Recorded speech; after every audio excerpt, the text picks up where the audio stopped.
వామ్మో, ఢిల్లీలో గాలి ఎంత ఖరాబ్ అయిందంటే 2 రోజులకే పానం సుస్తవుతుందట. ఎవలో కాదుల్లా సెంటర్ మంత్రి నితిన్ గడ్కరీ సరే చెప్పిండు కుద్దు. పొద్దుగాల మోస తీసుకునుడే కష్టమవుతుందట అక్కడోళ్లకు. గాలిని మంచిగా చేసే పనిముట్ల మీద జీఎస్టీ వేయకుంటే ఏమాయే అని కోర్టు సుతామందలు ఇచ్చింది గవర్నమెంట్ను. అవును, ఆడ మస్తు తెరలైందట గాలి అని మనం జాలి చూపించుడు కాదు, జర మనకాడ ఎట్లయితుందో తెలుసుకోండి మొదలైతే. ఢిల్లీయేనా నేనేం తక్కువ అని పోటీకి రెడైతుంది హైదరాబాదు. ఎండ్లనుకుంటున్నారు గలీజ్ గాలి మోపు చేసుట్లా.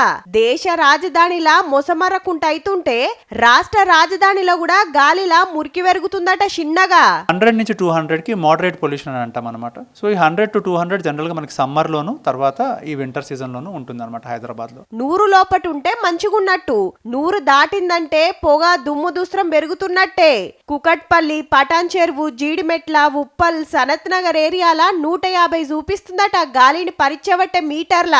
ఎందుకంటే ఇడ కంపెనీలు ఎక్కువండే ఏరియాలు, పొగ బయటికిడ్సుడు ఎక్కువ కాబట్టి గాలి సుత ఎక్కువ ఖరాబ్ అవుతుందన్నట్టు. ఇక బండ్లతోటి కొంత ఏం తక్కువ హైదరాబాద్ లా దినం 90 లక్షల బండ్లు తిరుగుతున్నాయట రోడ్ల మీద. అవి ఎంత పొగిడిస్తున్నాయి, ఎంత గాలి ఖరాబ్ అవుతుందో చూసుకోండ్రి. ఇక బిల్డింగ్లు కట్టుడు, పాతై ఊలగొట్టుడు, ఆడాడ చెత్త చెదారం గాలబెట్టుడు తోటి దినమింత పచ్చదనం దగ్గుడుతోటి అట్లా కొంత ఖరాబ్ అవుతుందన్నట్టు. ఢిల్లీలో ఒక లిమిట్ దాటిపోయింది. ఇప్పుడు ఏం చేసినా కానీ చేతులు కాలినాక ఆకులు పట్టుకునే పరిస్థితి ఉన్నదని అంటా ఉన్నారు. సో హైదరాబాద్ నగరంలో ఆ పరిస్థితి రావద్దు. 100 లోపలనే ఈ AQI అనేది ఉంటే బాగుంటుంది అన్నది.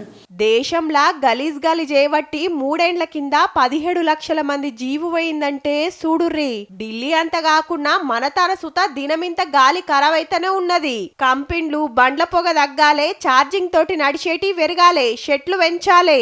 లేదంటే ఢిల్లీలా గలీజ్ గాలికి స్కూళ్ళు, ఆఫీసులు బంద్ పెట్టినట్టు రేపు మన తన కూడా కావచ్చు సుమా.